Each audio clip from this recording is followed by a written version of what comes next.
Hey, deserving listeners, Love is Blind, Season 8, Minneapolis. Let's continue watching.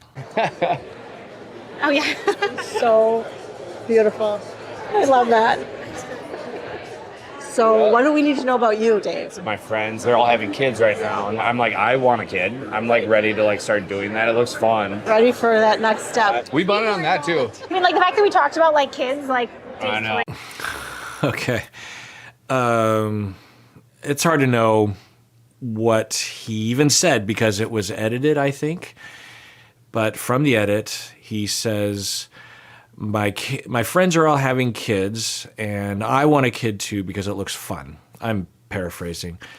But, that doesn't instill confidence. If I heard a friend or especially a spouse, a potential spouse, saying that, I would have a lot of follow-up questions. What do you mean? Tell me more.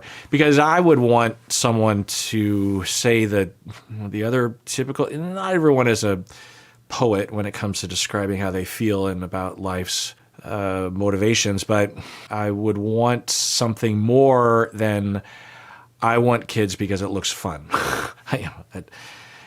So if we fit that within the hypothesis that I've been speculating about heavily because I can't know really what's going on with Dave, it does fit in a sense in that for someone who is dependent, who is not used to making decisions on their own, who has been kept in an under-functioner position, in an immature position, they wouldn't have the inner guidance or even the platform to answer that question in the way that typically we would want to hear from adults, right? That they want kids because they want to raise children, they want a family, they want to explore the world with their child, they want to parent their kids differently than they were parented, or they want to parent their kids the way they were parented. They want to foster someone building a life. They want to see the world through their child's eyes. They want to have someone to play video games with. I mean, honestly, there's nothing wrong with that, right? Someone to, whether or not your kid will do that is, of course, not necessarily, you don't know, and you want to be flexible around that. As I say what I would want to hear, I don't really have a lot of, everything I've said, I'm like, I don't know. But it would be something more than it looks like fun, right? We're like, I was like, I don't That's important to know, A lot right? of what we talked about was very like in alignment. Yeah. Pretty much everything. When I knew that Lauren was the right choice and like the one was, the reality of it freaked me out. I was like, because I can actually see this working. That's what scared me. All right, it's consistent. I was not confident that with the beginning of that sentence, him starting out with, and this is often what is being asked or what they want to tell the family is, I knew that she was the one because blank. I was fairly confident we weren't going to hear something that was convincing, at least to me. But I didn't know if what I would hear would be in line with what we saw in the edit, and that was very much in line with what we saw in the edit. If we recall what happened in the pods, as he was nearing the end of the 10 days in the pods and he was trying to decide between Molly and Lauren, it was not a story or wasn't experienced or shown by him of, you know what, I feel like I'm just really falling in love with Lauren. It was not that. It was, I am scared. I'm crying. I'm worried about my sister. I'm worried about what my mom would say. I'm kind of worried about what my dad would say, but particularly worried about my sister. We don't know if he's distorting or even just making up what he is saying about his family. But that was the way it was in the edit, was that he was scared. And the decision to pick either one of them was completely fused with the way he thought that his sister would react. And I'm tempted to go down a rabbit hole, but I won't. But I'll very briefly say that the way that I worded that and what we saw is an example of what we call in the Bohemian theory of humans and systems that undifferentiated or fused states or individuals or decisions or emotional fields, they can all be fused and undifferentiated, results in what we saw, that as you are doing something independent, and for every cast member, it would be wise, and I'm sure they all do think, oh, I wonder how my family, friends are going to react to this sort of thing. But when the decision to decide who you want to marry is so interwoven and just completely within that context of this other person, then in a situation where it wouldn't make sense for it to be as dominant, then that is fusion or undifferentiation. You have a hard time differentiating between yourself, your own life, your own goals, your own needs, your own wants, your own decisions from what other people want for you. And sometimes that's because you lack differentiation.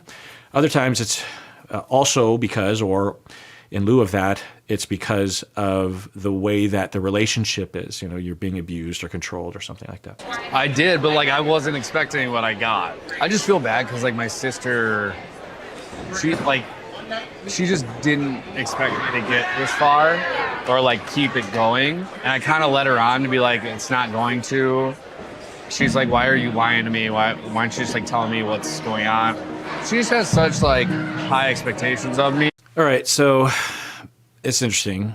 He is saying that he was straight up lying to his sister, presumably based on context, because he did not want to get her disapproval, and then was discovered, or he revealed that he was more invested, or at least was staying in the situation. And that does kind of lend itself, if we believe this, which, who knows, but if we believe what he's saying here, if it's a somewhat accurate account, then this does lend itself toward the hypothesis that he is genuinely invested enough in this. Because, the question that I think a lot of people have, including myself, but I don't have this this isn't high on my hypothesis, but who knows, is that he is knowingly moving forward on the show, knowing that he is never going to be with her and doesn't want to be with her.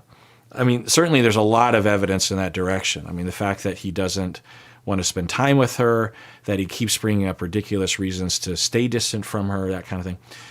So it's not a strange hypothesis, but until I see strong evidence of that, I tend to deprioritize that hypothesis. I mean, mostly because if I go with that hypothesis, then there's really nothing for me to say other than someone's just lying and acting, which would mean that all of their behavior really has nothing to do with the kind of things that I want to talk about. So I guess you could take that into consideration as a personal motivation. But also, just it's not typical for people to do that kind of thing. People will, but people tend to want to live in the truth within reason. It's much more common for people to be confused, to distort, to change their mind, this sort of thing. Anyway, so the top hypothesis I've been entertaining, which of course there's very little data of, is that he's legitimately trying to work this out. And when he says he is confused and he's hearing things from his friends and he's hearing things from Lauren,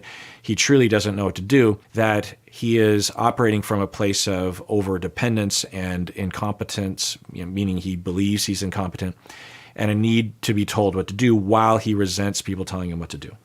That whole integrity thing with his mom and the way he talks about his sister. And I know some people are hypothesizing or strongly asserting without any data that the sister and the mom and the dad are totally reasonable, nice people, and that Dave is just completely making all that up, which is possible. But if we go with that there's some validity to it, then what he just said right there, if we believe what he said, then that would indicate that he is truly confused and is actually, in his way, trying to figure this out, even though there isn't a foundation for him to figure it out because of the hypothesis that I've been throwing out there. Because he's telling us that he was lying to her, saying, no, I'm not moving forward. I'm not legitimately doing this, or I'll end it soon, or whatever. And then the sister finds out that that's not true. And then the sister is now saying to him, you've been lying to me. You're still with her. If he was not really invested in Lauren and wasn't still at least somewhat considering getting married at the altar, watch the two of them are a yes at the altar. And this whole time I've just been like, anyway, because I really don't think that's true. That's going to happen. But anyway, so if it's true, what he's recalling, then that would not have happened. He would have just said to his sister, no, you understand. Believe me, I'm not going to get married to Lauren. It's just a song and dance. I'm actually manipulating everybody, or I'm just trying to avoid getting labeled as the villain, even though it's backfiring maybe. So I don't know. I don't know what to believe, of course, because we can't know, but I'm just going to point that out. But anyway, he says that he's been lying to her because she has such high expectations for me. Okay, but he's a grown man, and can't you allow someone to have their own agency?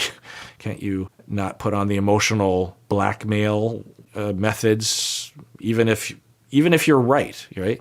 And I'll say that, like, it's not irrational for a family member to say, I don't think this is a good idea. But at some point, you have to respect someone else's right to make a decision for themselves. Because like she thinks I'm capable of so much, it wasn't supportive really from the start. Yeah, that's another thing that he has said a number of times. The flavor of at least his perception of what his sister, the way that she is adamant about what he does with his life, is that she believes that he is capable of so much that Lauren wouldn't be good enough. And I don't know if it's true, but if that's what's being communicated, that's a particular flavor of control, right?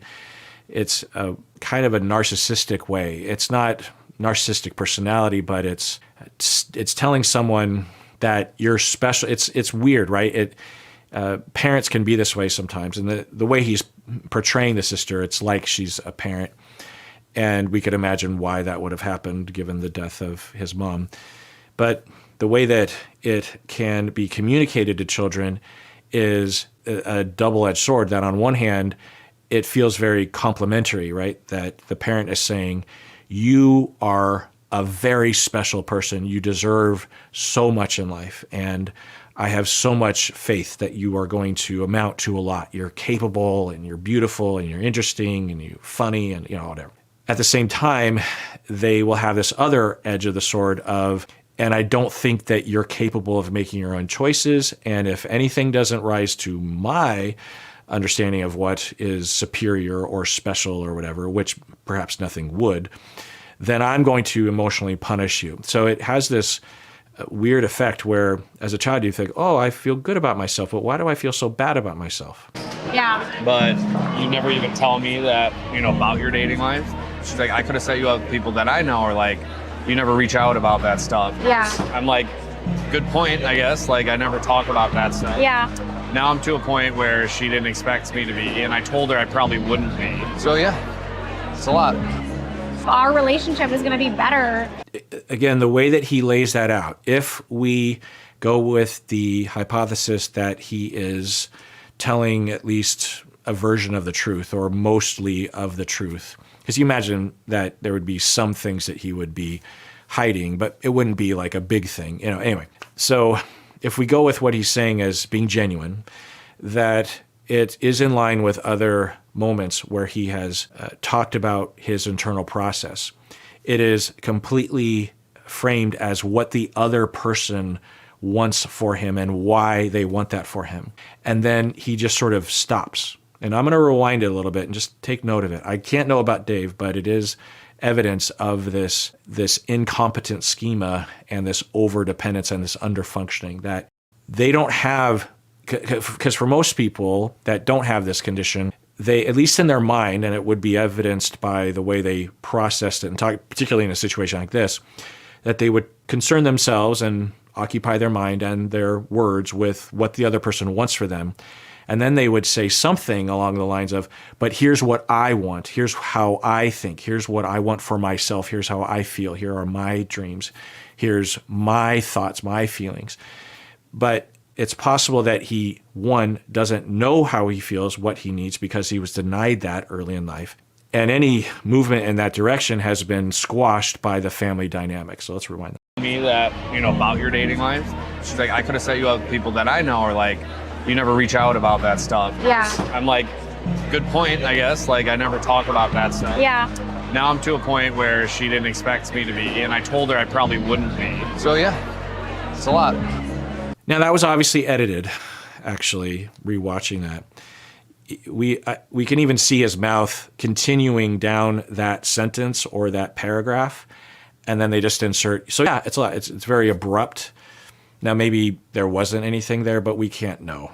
But if the edit is a representation of what he was saying in that bit, then it fits with what I was saying, right? And like, we're going to be able to focus on us when that's not a piece of it. After talking to your dad, that really put stress on for myself. That was honestly, that was a lot, like, for me to handle. It's a lot for me to handle that your sister doesn't want to meet me. Like, She does. She's just like my family. They don't meet just anyone. It's consistent. It's more detail. It's just so hard to understand because it's so weird, right? There's so many things I want to say about what he just said, and it's edited, but it seems like it's at least somewhat of a sequence of what was being said. And he said that meeting your family, that really put the pressure on me.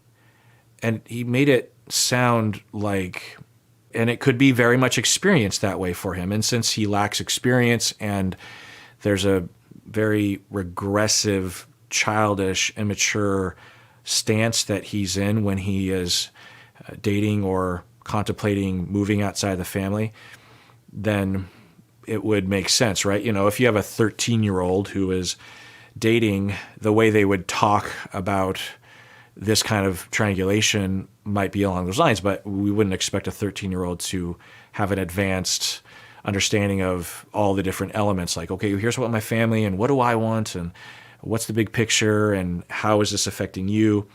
We wouldn't expect a 13-year-old, necessarily all 13-year-olds, to be able to, be in that space. He, at least in the edit, doesn't appear to be in that space. It's purely in the voice of his family or what he thinks his family is saying and wanting for him. And so in his mind right now, it's like, oh, meeting your dad, well, that's putting so much pressure on me to go to my family and convince them to meet with you. And that's as far as his anxiety can take him, right?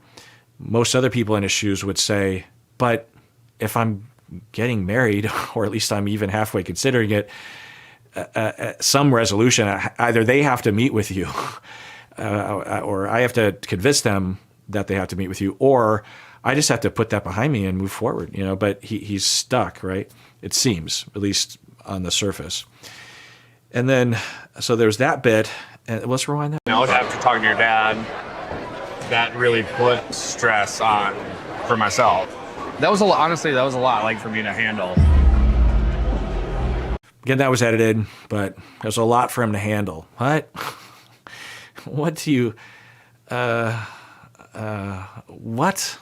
That's so weird, right? Now, there is a viable hypothesis that explains this to me, but it's impossible for me to know. There's a lot of other weird or non-standard, or no, there's a lot of other hypotheses that would explain it that I'm just not necessarily talking about because I only have so much time.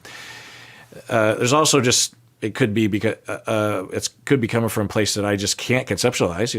I'm not a genius on all personality, on all humans, so there's that possibility.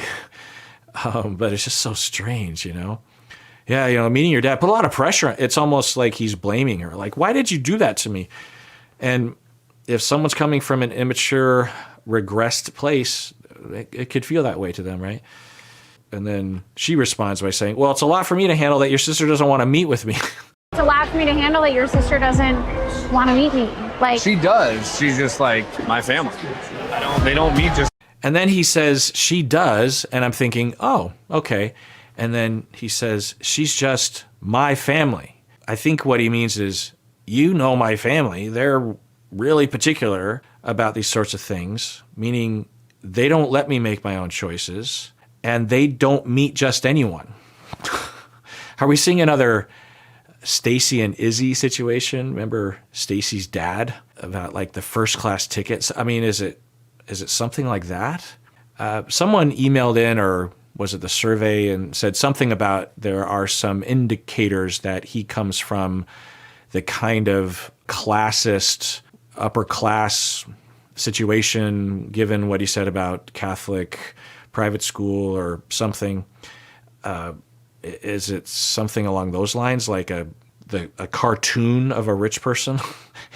Are his family members like a cartoon of a rich family? Like, ooh, she's not good enough for us. Like, what? Like royalty? Or what are you looking for exactly? But it's his words, and I'm reading into it. But anyway, he's saying she does want to meet with you. She's just my family. They don't meet just. What the fuck does that mean? And if I were Lauren, I'd be like, okay, so you're basically saying I'm not good enough for your family. What about me is not good enough? One. So tell me the answer to that question. Put it in concrete terms. Is it how much money I earn? Is it my career? Is it how pretty I am? Is it where I went? What is it that makes me, according to you, and maybe your family would disagree, but according to you, what do you think is not good enough about me? Or have they even told you? I would want to know the answer to that fucking question, because then it would give me at least something to be mad about. Now, we can't know if the sister and the dad would have those points of view, but according to him, anyway. And then the other thing I would ask is, and what do you think about it? Do you think I'm not good enough for you? Because if you disagree with that, then let's move the fuck forward. But if you believe your account of what they believe, if you think there's at least the sliver of validity to that point, then we are fucking done. Because if you think that you are fucking better than me, then we are done. Right here. That's what I would say. I don't want to waste your time either. And then that's not encouraging. I don't want to waste. Lauren, at what point? Now, maybe Lauren is thinking, yeah, this doesn't look good, but I'll play this out, but I'm going to put some walls up to protect myself. Or are these things happening at her and she just doesn't register them as a problem? What he just said. I don't want to waste her time. What? Yeah, it's just so weird. It's not weird for someone to be confused. It's not weird for someone to worry about but you would just think that Lauren would say, like, wait, what? What are you talking about? Yeah, I don't know. Or Lauren knows that the jabronis that are feeding him information about her are at least partially true. And so she's like, well, Dave does have legitimate reasons to be concerned, although I don't think there is a concern there. But I understand why he's on the fence. I don't know. I can't really explain this. Okay, if you don't want to waste your sister's time meeting me, then like if you don't see it with me, then like I want to know. Okay. The music this season, especially during these kinds of scenes, is obnoxiously loud, I have to say. And I can tell because when I edit, I can see the waveform. There's a waveform, and when there's a greater amplitude, it's louder in the graphic, and that sound, that song drop or that raising of the volume was way too fucking loud. I don't even want to play it again. You can rewind it, but I might even have to edit it out just because it's too loud. In fact, I always compress the show because there's so many volume changes when it comes to music. I don't know if they just think like, hey, we want the music to really, punch people in the face like they're in the club, And I'm just like, it doesn't have to be that fucking loud. Anyway, so she is pushing back, she's asking, where are you with this? And if we go with an authentic presentation, because there's a possibility that she's been done for a while, but because that would make sense. But I don't know. I don't think so. That this is a different reaction than in the past. In the past, I think she would be more emotionally impacted. I think she would scramble a little bit. But now she's like, okay, do you want to be with me? Yes or no? So that's more of, I think, of a progression, seemingly.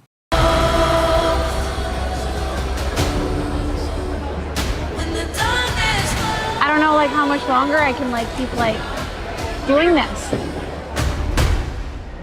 I don't really want to have this conversation here. I know. Same. The music cue is annoying me. Just also, we're watching actual life happen. We don't need music to interfere and tell us how to feel. We know how we're going to feel about it. We don't need the epic, sad music to tell us to feel epic and sad. And so maybe we can go somewhere. That's encouraging. I was worried, oh, great. Now we're just going to have to kick this can down the road. But it sounds like there's a suggestion of, oh, actually, let's talk about it somewhere else. So, okay. Maybe we can go somewhere.